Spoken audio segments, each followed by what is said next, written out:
자, 오늘 본문도 세 가지 법입니다. 지금 신명기에 보면 굉장히 이스라엘 백성들이 가나안 땅에 들어가서 지켜야 될 디테일한 법들에 대해서 말씀을 하고 있어요. 저희가 하나님께서 우리에게 주신 율법이 613개다라고 우리는 알고 있는데 또 납비가 성경에 오늘처럼 이런 법들을 다 세워봤더만 하라는 법이 몇 개였죠? 하라는 법이 365개인가요? 하지 말라는 것이 249개. 두 개 합치면 613개 맞나요? 365. 365 플러스 249. 맞나요? 613이 나오나요? 365 플러스 249 아닌가요? 예? 예? 뭐라고요? 이게 48해야 돼요? 그럼 8로 해요. 예. 하여튼 49개인지 48개인지 그렇게 해서 이것을 갖다가 또 납비가 우리 뼈 마디마디를 세어봤나 봐요. 어떻게 셌는지 모르겠습니다. 하여튼 해부해서 세어봤는지 뼈 마디마디가 248개인가 49개가 하여튼 그렇다라고 이야기를 합니다. 그러니까 하나님께서 우리에게 주신 것이 날마다 하라 하지 말라라는 그런 어떤 의미적인 것들이 포함되어져 있는데 오늘은 세 가지 이야기예요. 첫 번째는 1절부터 3절까지 시비가 생겨서 재판할 때 의인과 악인에 대해서 정확하게 재판해라. 그리고 악인을 갖다가 재판하고 나서 한마디로 말하면 판결을 내릴 때 몇 대까지는? 40대까지는 때리지 마라 라고 그렇게 말씀하고 있습니다. 두 번째는 또한 생뚱맞게 법이 하나 나오는데 곡식을 떠는 데 있어서 소에게 망을 씌우지 말라. 그게 4절이고요. 그리고 이제 5절에서부터 마지막 절까지 형이 죽으면이 아니고요. 형제가 죽으면. 그러니까 시아주번이죠. 시아주번이도 제수시를 취할 수 있었어요. 여기에서 우리는 그냥 형수치수자라고 해가지고 형수만 취할 수 있다라는 그런 법으로 알고 있는데 그게 아니라 오늘 한번 봐볼까요? 몇 절이죠? 5절에 보면 이렇게 나옵니다. 자, 5절에 형제들이 함께 사는데 그중 하나가 죽고, 그죠? 그중 하나가 죽으면 그 죽은 자의 아내는 나가서 타인에게 시집가지 말 것이요 그의 남편의 형제가 그에게로 들어가서 그를 맞이하여 아내로 삼아 그의 남편의 형제된 의무를 그에게 다할 것이요. 이 말씀은 잘 해석을 해야 되는 부분 중에 하나예요. 총각이냐 총각이 아니냐. 총각이 아닐 수도 있어요. 무슨 말인지 알겠죠? 네, 총각이 아닌 유부남이 자기의 제수씨나 자기 형수를 취할 수 있었어요. 형제들이 많으면 상관이 없겠지만 그런 어떠한 걸로 또 해석이 되어질 수 있습니다.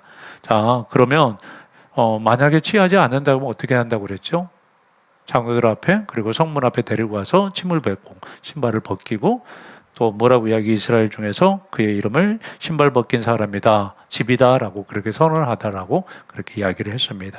자, 먼저는 1절을 다시 보겠습니다. 함께 봅니다.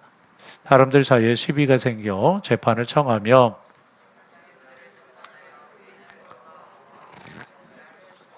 여기서 시비라고 이야기할 때 우리는 뭐라고 생각해요? 옳고 그름이라고 생각할 수 있겠죠. 옳고 그름. 그런데 여기에서는 단지 옳고 그름의 문제가 아니고요. 히브리로 러브예요. 러브. 히브리어가 러브. 예. 시비가 러브예요. 사랑이 아니에요. 그런데 러브인데 이것은 어떤 말로 이렇게 시비를 거는 그런 어떤 측면도 있지만 더 중요한 건 주먹질하는 거예요. 주먹질해서 상해를 입히는 그런 정도까지의 시비를 이야기를 하고 있습니다. 근데 잘 봐보세요. 여기에서 사람들 사이에 시비가 생겨 재판을 청하면, 그런데 재판을 청하면이 이 말씀 안에는 어떤 의미가 있냐면 반드시 재판해라라는 의미가 있어요. 우리 좀 시비 묻는다고 재판은 경찰관도 아니고요. 재판하래요. 우리 시시비비 그렇죠? 어떠한 저기 한다고 해서 재판 받아요? 그런데 오늘 성경에서는 반드시 뭐 하래요? 재판하래요. 생겨 재판을 청하며 재판장은 그들을 재판하여서 의인은 뭐 할 것이요? 의롭다 할 것이야 악인은 정죄할 것이다 라고 이야기를 하는데, 왜 이렇게 하나님께서 한마디로 말하면 사소한 것까지 재판을 하도록 하셨을까? 왜 그렇게 하셨을까요? 왜? 왜 그렇게 하셨을까? 우리 살다 보면 유전 무죄 무전 유죄, 목소리 큰 놈이 이기지 않아요. 뺏기는 사람이 이기지 않아요. 지금 현재 하나님께서 이렇게 하신 이유는 강자들을 위한 법이에요, 약자들을 위한 법이에요? 약자들을 위한 법이에요. 법이 약한 자들은 뭐 하겠다? 보호하겠다라는 하나님의 놀라운 계획하신, 하나님의 놀라운 섭리가 이 속에 숨겨져 있습니다. 그러니까 항상 한마디로 말하면 시비를 붙으면 재판을 하게 되어지면, 말씀 가지고, 하나님의 말씀 가지고 재판을 하니까 누가 이기겠어요? 약자가 항상 이기는 건 아니겠지요. 오늘 여기에서 의인은 의롭다 하고 악인은 정죄할 것이며, 다시 말하면 악이 항상 질 수밖에 없다라고 성경은 이야기하고 있습니다. 그러니까 중요한 건 자기 옳은 소견대로 하라 하지 말라라는 거예요. 그런데 우리는 살다 보면 자기 옳은 소견대로 해야 안 해요. 그래 안 그래요? 하나님의 말씀 앞에 우리는 서려고 합니까? 아니면 내 생각, 내 방법을 우선시하려고 그렇게 생각합니까? 우리는 어떤 게 더 우선? 우리 지금의 이 상황 가운데에서 잘 보세요. 지금의 시대적인 상황, 지금 환경적인 상황은 예배해야 돼, 예배하지 않아야 돼. 지금 이런 상황 가운데서 우리가 예배한다는 게 쉬워요, 어려워요? 쉬워요, 어려워요? 다시 말하면 우리의 삶 가운데서도 시시비비가 있을까요, 없을까요? 있어요, 없어요? 갈등이 있어요, 없어요? 있어요. 지금 한마디로 말하면 예배해야 되나, 예배해야지 되지 않나? 내가 지금 현재 순종해야 되나, 순종하지 말아야 되나? 내가 지금 현재 헌신해야 되나, 헌신하지 말아야 되나? 내가 지금 현재 기도해야 되나, 기도해야 되지 말아야 되나? 라는 시시비비의 문제가 우리들의 삶 가운데 항상 존재한다, 존재하지 않는다. 존재해요. 그렇죠? 항상 우리는 갈등할 수밖에 없어요. 우리 갈등합니까, 안 합니까? 갈등해요, 갈등하지 않아요? 나 혼자서도 갈등하는데 또한 같이 공동체로 있으면서 그 공동체의 이론과 함께도 우리 갈등할 때 있습니까, 없습니까? 저 사람 꼴보기 싫을 때 있어요, 없어요? 우리 성도들은 전부 다 의로우신 분들만 계셔가지고 꼴보기 싫으신 분들이 한 분도 없으신가 봐요. 그런데 괜히 보기 싫을 때, 그럴 때 있어요, 없어요? 괜히 짜증날 때 있어요, 없어요? 있어요. 그런데 오늘 성경에서 뭐라고 이야기하고 있습니까? 네 생각대로, 네 방법대로, 네 의지대로 하지 말고 그 모든 것을 누구에게 가져오라? 누구에게? 여기서 중요한 게 사사시대 때, 사사라는 말이 재판장이에요. 우리는 사사하니까 어떻게 생각해요? 삼손, 그 다음에 기드원, 다 어떤 사람들이? 그래요, 전사예요. 온니엘도 마찬가지고. 그런데 원래 사사는요, 재판했던 사람들이에요. 재판했던 사람들, 판결을 냈던 사람들이 사사라고요. 그런데 잘 봐봐요. 사사시대 때 다시 말하면 재판관들이 세상을 다스리는 시대예요. 재판관들이, 사사시대라고요. 이해 가시나요? 재판관들이, 왕이 없어요.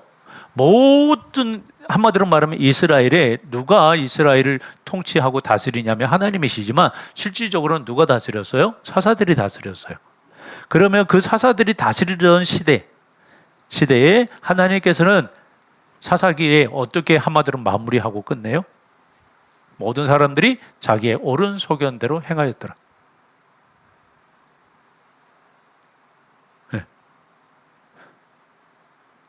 뭐 받아야 되는데? 재판받아야 되는데, 그렇죠? 하나님의 말씀으로 살아가야 되는데 전부 다 재판받지 않고 하나님의 말씀대로 판결받지 않고 누구의 옳은 소견대로? 자기의 옳은 소견대로 살았더라. 이게 성경에 있어서, 잘 보세요. 성경에 있어서 가장 큰 적이에요. 가장 큰 적그리스도는요, 자기의 옳은 소견대로 행하는 거예요. 할렐루야. 그런데 잘 보세요. 하나님의 기준입니까? 아니면 내가 기준입니까? 누가 기준이에요? 하나님의 말씀이 기준이에요? 내 생각의 기준이에요? 하나님의 말씀이 기준입니까? 아니면 내 환경의 기준입니까? 우리 그럴 때 있어요, 없어요? 네. 내 환경이, 내 상황이, 나의 생각이, 내 경험이 한마디로 말하면 하나님의 말씀을 뛰어넘을 때가 굉장히 많습니다. 자기 옳은 소견대로 행하였더라. 이것이 창세기에서부터 다시 말하면 에덴 동산을 무너뜨리고 계속적으로 있어온 엄청난 사단의 무기라는 사실을 저희들이 기억해야 될 줄로 믿습니다. 어떤 사람이 믿음의 사람이야? 자기의 옳은 소견대로 행하지 않는 사람이에요. 그렇죠? 네. 그런데 우리에게 있어서 어때요? 내 옳은 소견대로 행해요? 행하지 않아요? 행하죠. 그러니까 하나님께서 오늘 한마디로 하면 연약한 자들, 그리고 또한 강한 자들에게 있어서 너희의 옳은 소견대로 행하지 말라라고 이야기합니다. 아니, 굳이 재판하려고 그러면 돈 들어가야 안 들어가요? 시간 들어가야 안 들어가요? 변호사 선임해야 돼, 안 해? 하나님의 법은요, 이 세상의 법을 뛰어넘는다는 것을 기억할 수 있기를 원합니다. 지금 우리 어떤 상황들, 환경들, 오늘 또 어떤 분하고 잠깐 상담을 했습니다만은, 다시 말하면 지금의 상황이 우리 하나님의 나라의 법을 그야말로 눌러버릴 때가 있어요. 우리 그래요, 안 그래요? 그래요. 굉장히 중요합니다. 저도 지금 이 시대적인 상황 가운데서 목회하고 결정하고 이끌어간다는 게 굉장히 어려워요. 쉬울까요? 어려울까요? 어려워요. 네. 어떤 상황에, 그냥 환경에 한마디로 말하면 수긍하고 그대로 그냥 포기하고 그렇게 하고 싶은 생각도 들 때가 있어요. 그러나 하나님의 나라의 법은, 이 세상의 법에 대해서 특히 요한계시록을 이 시대적인 상황 가운데 하나님께서 설교하시고 그런 방향으로 이끌어 가시는 성령님의 놀라운 의도 가운데 저는 그렇게 하고 싶지는 않아요. 그러니까 노마의 법에, 하나님 나라의 법이 계속적으로 초대교회 성도들에게 굴복하라고 그랬어요? 굴복하지 말라고 그랬어요? 굴복하지 말라고 그랬어요. 그러니까 다시 말씀드리면 여기에서 어떤 사사건건의 시비, 우리 가운데 항상 있을 때, 문제가 생길 때 우리는 하나님 앞에 무릎 꿇음으로, 그리고 또 다른 나의 리더에게 그야말로 그 시비를 상담받아서 해결할 수 있기를 주님의 이름으로 축원을 드립니다. 나 스스로 해결하지 마세요. 네.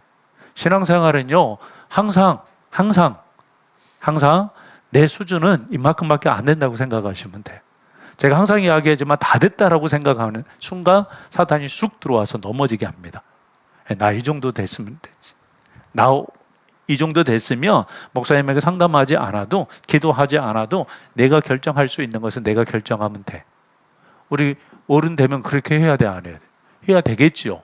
그런데 항상 믿음은요, 어른이라는 게 없습니다. 있을까요? 없을까요? 없어요. 신앙생활은 믿음이 어른이라는 게 없습니다. 항상 어린아이입니다. 그래서 성경에서 뭐라고 이야기했어요? 어린아이 같지 않으면 천국에 들어갈 수 없다라고 이야기하고 있습니다. 오늘 좀 옆으로 좀 갔다 왔는데, 자, 2절입니다. 2절에 악인에게 태형이 합당하면 재판장은 그를 엎드리게 하고, 그때 당시에 벌은 태형이었나 봐요. 예, 엎드리게 하고 그 앞에서, 우리나라 한마디로 말하면 권장과 같은 거예요. 그런데 우리나라 권장보다 훨씬 아파요. 한 대 맞으면 장이 파열될 수 있어요. 전에 이야기했었죠. 네. 인도네시아가 말레이시아에선가 미군이 싱가포르에서 미군이 싱가포르 여성을 성폭행과 성추행을 해서 태형 15대를 한마디로 말하면 싱가포르 법원에서 판결을 내렸어요.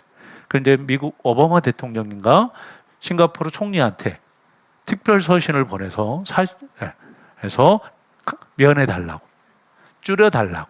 그래서 몇 대 줄여줬어요. 대통령이 부탁했는데도. 그래가지고 몇 대 줄였는데, 그런데 그 친구가 태형을 한 대 맞으면 장파열. 제가 이야기했었죠. 장파열 돼가지고, 그리고 수술해서 배를 열어서 장을 꿰매고, 그리고 어느 정도 회복이 되면 또 맞아. 한 대 맞고 또 장파열. 그리고 또 개복을 하고, 그럼 그 사람이 열 몇 대 맞으면 죽어요. 그냥 사형시켜달라는 게 나아. 옛날에 싱가포르에서 저기 하면 막 그 태평양에다 갖다 빠뜨려버리고 막 그랬잖아요. 네, 그랬어요. 싱가포르에서 그랬는데 대만에서 그랬는데 여하튼 그런 일들이 있었어요. 그런데 지금 이제 엎드리게 하고, 우리나라 그러니까 권장과 같은 걸, 우리나라 권장 뭐 한 대 맞았다고 장파열 됐는지 안 됐는지는 지금 모르겠습니다만은 여하튼 그런 태형. 바울 사도는 이 태형을 갖다가 몇 개를 맞았다고 이야기해요. 나중에 지금은 여기에서는 40대로 돼 있죠. 자, 40까지는 때리자니와 그렇죠? 그런데 나중에 바울 사도의 고백을 들어보면 40이에요, 49이에요? 아니 39이에요. 성경 좀 읽으세요. 내가 40에 한 대 감한매를 몇 번 맞았는데 그 이야기 나와요. 40에 한 대 감한매 그러면 39대. 왜 39대예요? 40이라고 분명히 성경에서 이야기해요. 이게 유대인의 태형이에요. 그런데 바울 사도는 그런 배를 몇 번 맞았다고. 네? 왜 39대요? 율법에는 분명히 40이라고 되어 있잖아요. 이제 나중에 시간이 지나면서 때리다가요 잊어버렸.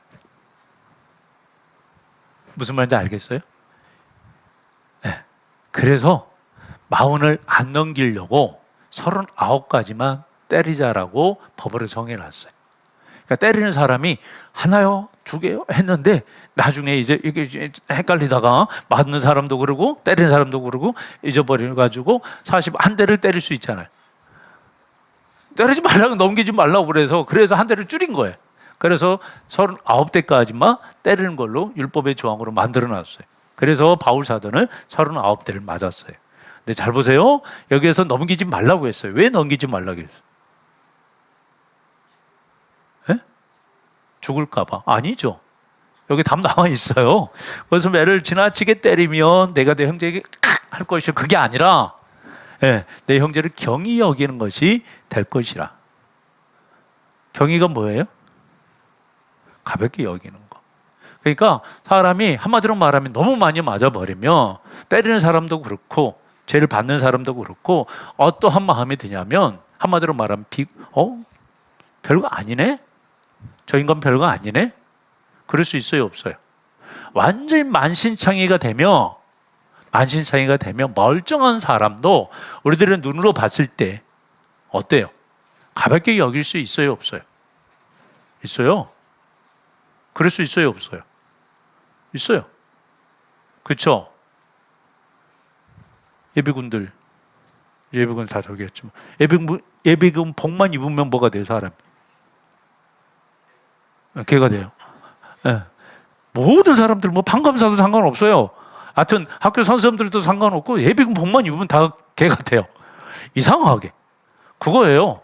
다시 말하면 여기에서 매를 많이 맞게 되어지면 그 사람의 인격이나 그 사람의 명예나 모든 것이 무너지기 때문에 다른 모든 사람들이 한마디로 말하면 이 사람을 가볍게 뭐 할 수 있다? 생각할 수 있어서 40에 한마디로 말하면 넘기지 말라라고 이야기를 하고 있습니다. 잘 봐보세요. 40대를 맞을 정도면 정말가 싱가포르에서 성폭행했는데 열 몇 대 맞았다고 했잖아요. 그러면 하나님의 법이 싱가포르 법보다 약해요? 더 강할 수 있겠죠. 그러니까 40대 정도 맞을 정도면 얼마나 큰 죄인이겠어요. 그렇죠? 그러면 죄에 대해서 우리가 용서가 있어요? 은혜가 있어요? 있어요, 없어요? 없어요. 이 사람은 어떻게 보면 매 맞고 어떻게 해야 돼요? 죽어도 상관없는 사람이에요. 매 맞다가 그냥 가도 상관없는 사람이라고.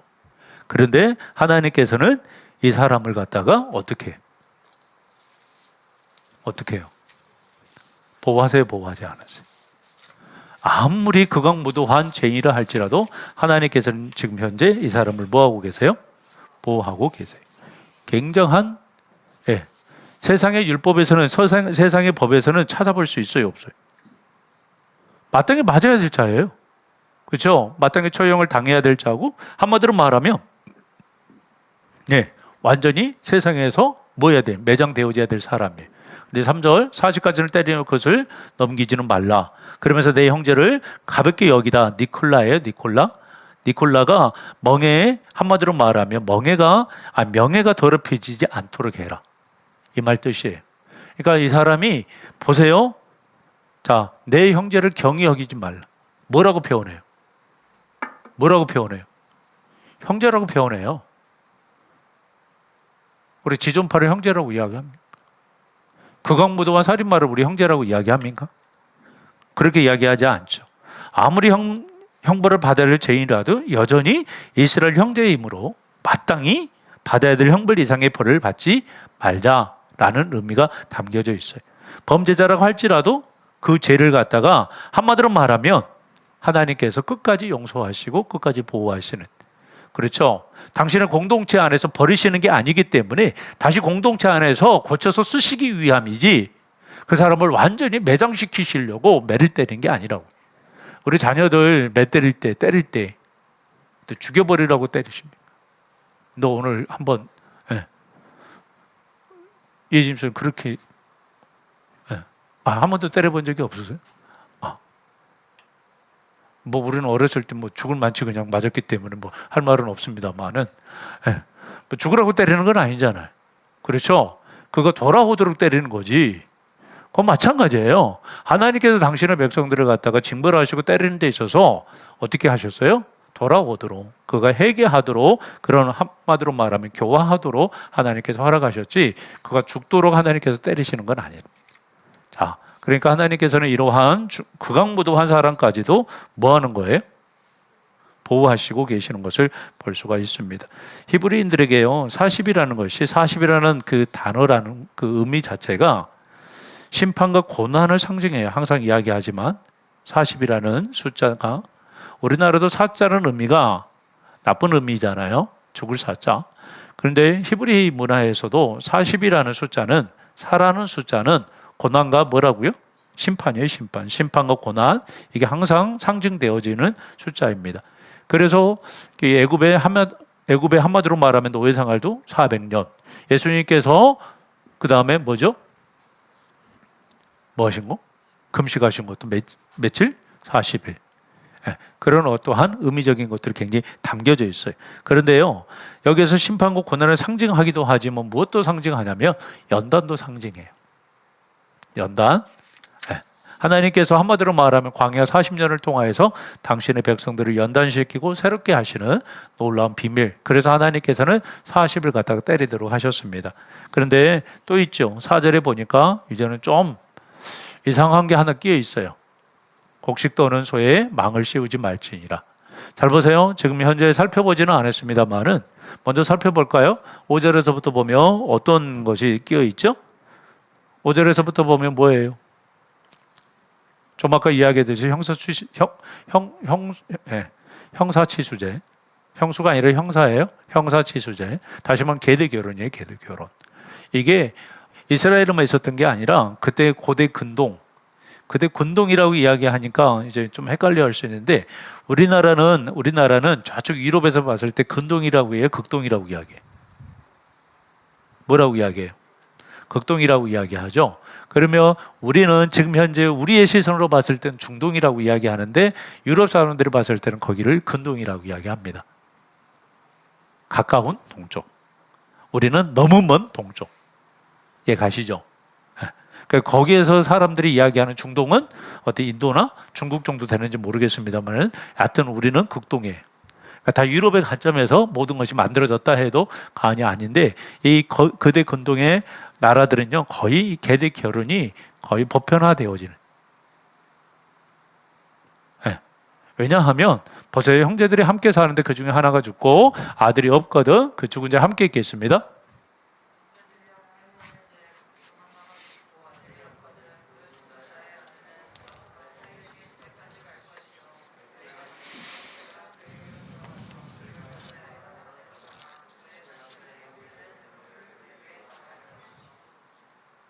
계속 읽으세요.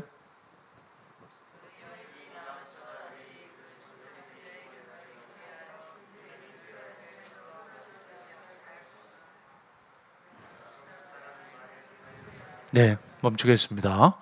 굉장히 지루해지는 것 같아가지고. 자손을 남기지 않으면, 그렇죠? 자손을 남기면 상관이 없어요. 애가 있으면 애가 없는 경우 성경에 나오죠. 누구예요? 누가 이 계대 결혼을 해요? 네. 룻. 보아스. 그러니까 보아스가 원래 부인이 있을 수도 있었어요. 이미 유력한 자고 이미 나이가 있었기 때문에 보아스 같은 경우는 이미 한마디로 말하면 부인도 있었고 자식들도 있을 수 있었어요. 그런데 봐보세요. 중요한 건 오늘 여기에서 자식을 남기지 못한 상태로 죽는다면 어떻게 하라고 그랬어요? 그 사람의 혈통을 이을 수 있는 공동체, 자기 형제 중에서 이으라라고 이야기를 하고 있습니다. 그러니까 혈통이 공동체에서 끊어지면 돼야 안 돼요? 안 돼요. 그래서 그 죽은 자의 형제들이 있도록 했는데 거부할 수도 있었어요. 거부할 수 있을까요? 없을까요? 간단하게 이야기할게요. 형수가요 45예요. 아니면 35이에요. 형님하고 결혼해가지고 저기 했는데 가셨어요, 형님이. 그리고 애가 없어. 내 시동생은 이제 15살이야. 그러면 20살 많은 형사하고 결혼하고 싶겠어요? 이게 복잡해져요, 안 복잡해져요? 우리는 그냥 저기 하니까 그냥 형수니까, 재수씨니까 이게 아니에요? 그리고 또 하나, 좀 아까 와이프가 있는 상태예요. 근데 와이프를 너무 사랑해. 재수씨는 미워 죽겠고 형수는 막 미워 죽겠고 막 평상시에 맨날 싸워. 그러면 그 형수를 갖다가 데리고 모시고 산다는 게 쉬울까? 형수를 데리고 살아야 돼, 모시고 살아야 돼. 이게 이제 문제가 복잡해져요. 우리는 그냥 그럼 법이니까 그럼 따르면 되겠다라고 생각하지만, 그런데 본문에 거부하는 사람들이 있어요, 없어요? 있어요. 네. 침을 갖다가 뱉고 신발을 벗긴다, 그 말이 공동체 안에서 살아갈 수 없어요. 네. 그리고 이스라엘의 한마디로 말하면 가문을 갖다가 이스라엘 공동체 하나님의 나라를 갖다가 무너뜨린 사람이기 때문에 그러한 저기로 불명예로 이 가문은 그렇게 살아가야 돼. 마지막에 나오죠. 그런 것까지 감안하면서 감수하면서 한마디로 말하면 이스라엘 공동체에서 출교된다라는 거, 이것은요 죽음보다도 더한 거였어요. 엄청난 사건이었습니다. 지금 우리는 어떻게 보면 이게 시족사회가 아니고 우리는 이게 적은 세상이 아니잖아요. 글로벌 세상에서 살다 보니까 웬만해가지고 먹고 사는데 지장이 있어요, 없어요? 지장이 있어요, 없어요? 그런데 옛날에 진짜 혈연사회, 시족사회에서 옛날 두레라는 거 들어보셨어요? 울력이라는 거 들어보셨어요? 그게 되어지지 아니면 품앗이가 되어지지 않으면 농사를 지을 수가 없어요. 모내기는 한철이에요. 벼 수확하는 것도 한철이에요. 자기 혼자 했다가는 하루 온종일 걸린 게 아니라 몇 달 걸려요. 그때 수확하지 아니하며, 그때 모내기 하지 아니하며 하는 농사 망쳐요. 그런데 여기에서 한마디로 말하면 형수를 치수하지 않고 제수를 치수하지 않음으로 인하여서 그 동네에서 아무것도 못해요. 자, 보세요. 여기에서 그 여인이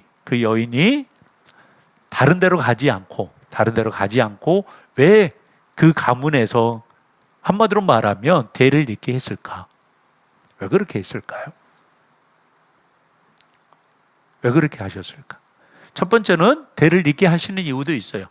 두 번째로는요, 이 여인이 갑으로 남게 되어지면 그 유산 있지요, 그 기업, 이것을 뺏겨요. 한마디로 말하면 남자가 있어야만이 그 기업을 갖다 계속 이을 수 있어요. 그러니까 그 기업을 한마디로 말하면 계속 이으려면, 그리고 그 텃밭 있죠, 자기의 논, 거기에서 나오는 수확물로 살려면 뭐가 있어야 돼요? 자식이 있어야 됐어요. 그러니까 뭐예요? 남자를 위한 법이에요, 여자를 위한 법? 네. 지금 이 법이 남자를 위한 법이에요, 여자를 위한 법이에요? 또 어떤 법은 뭐 마누라가 많아지니까 좋겠다, 뭐 그렇게 이제 생각하시는 분도 계시기, 뭐 그게 아니라 철저하게 남자를 위한 법이라고요. 여자를 위한 법이에요. 연약한 자를 위한 법. 그러니까 지금 현재 1절에서도 3절도 뭐 있어요? 철저하게 약자를 위한 법이에요. 심지어 죄인도 죄수도 하나님께서 보호하시는 것을 볼 수 있어요. 그리고 여기서도 연약한 여자들을 보호하시는 것을 볼 수 있어요. 그러니까 성경은요 철저하게 약자들의 법이에요. 가난한 자들을 위한 법. 그걸 갖다가 신약에는 누가복음이 이야기를 하고 있습니다. 누가복음은 이방인, 특별히 여자들, 그리고 가난한 자들 위한 복음이라고 보고 생각하시면 돼요. 그러니까 누가복음 이렇게 열어보면요, 부자들을 다 까요. 네. 부자들, 삭개오는 굉장히 한마디로 말하면 부자지만 자기 모든 것을 내어놓은. 자, 그런데 이제 넘어가서요. 좀 아까 4절 함께 보겠습니다. 곡식 떠는 소에게 망을 씌우지 말라. 무슨 이야기예요? 지성아? 토지성? 무슨 이야기야? 곡식 떠는 소에게 망을 씌우지 말래. 소 2마리를 갖다가 양쪽에다가 이렇게 매놓고 가운데다가 말뚝 하나 박아놓고 밑에다가 콩을 갖다가 쫙 깔아요. 아니면 별을 쫙 깔든지. 사람이 이렇게 탈곡을 해야 되는데 그때 당시에 그런 저기가 없어서 어떻게 하냐면 소를 이용해 가지고 밟게 해서 탈곡을 했어요.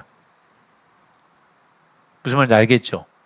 그걸 갖다가 이렇게 소가 밟고 가면 저희 추수가 되겠죠? 그렇게 해서 하도록 했어요. 그러면 거기에다가 곡식이니까, 곡물이니까 소가 먹을 수 있어요, 없어요? 있어요. 그래서 사람들이 망을 씌워놨다고. 우리 가끔 가다가 개 망 씌워놓은 거 보셨어요? 못 물게. 그렇게 이렇게 씌워놨어요. 그런데 씌우지 말래요. 왜 씌우지 말래요? 그래, 먹으라고. 지금 현재 소 같은 경우는 약자예요, 약자 아니에요? 약자예요. 이것은요, 다시 말씀드리면 연약한 자들에게 있어서 먹을 것에 대해, 생계에 대해서 한마디로 말하면 책임을 져라라는 이야기예요. 하나님께서는 뭘 지금 현재 말씀하고 계세요? 뭐 말씀하고 계세요? 연약한 자들, 그 다음에 부족한 자들에 대한 하나님의 신호를 내가 뭐 하겠다? 듣겠다라고 말씀하고 계세요. 그들의 연약함을 내가 계속적으로 살피겠다라고 말씀하고 있습니다. 제가 이 앞에도 말씀을 드렸습니다만은 저에게도 연약한 부분들이 다 있어요. 있는 사람이, 없는 사람이 있어요. 각자의 그런 어떤 보호받아야 될 것들이 있어요. 연약한 모습들이 있어요, 없어요? 있어요. 하나님은 우리의 연약함을 잘 알고 계세요. 그렇죠? 잘 알고 계신다, 안 알고 계신다? 잘 알고 계세요. 잘 알고 계시기 때문에 오늘도 하나님께서는 우리의 모든 삶을 책임지는 사실을 기억할 수 있기를 원합니다. 또한 하나님께서 우리에게 또한 연약한 자를 옆에 붙여주셨어요. 그렇죠? 네. 우리에게 있어서 잘못한 사람도 붙여주셨고, 그럴 때에 우리의 눈높이로 보지 않기를 주님의 이름으로 축원을 드립니다. 저희의 방법을 해결하지 않기를 주님의 이름으로 부탁을 드립니다. 하나님의 방법으로, 하나님께서 원하시는 방법으로 이 해결할 수 있기를. 그리고 또한 형수치시대처럼 내가 손해봐야 될 상황들, 내가 책임져야 되는 부분들, 내가 하나님의 나라의 확장을 위해서, 재생산을 위해서 손해봐야 될 것들도 굉장히 많습니다. 자, 찬양하겠습니다.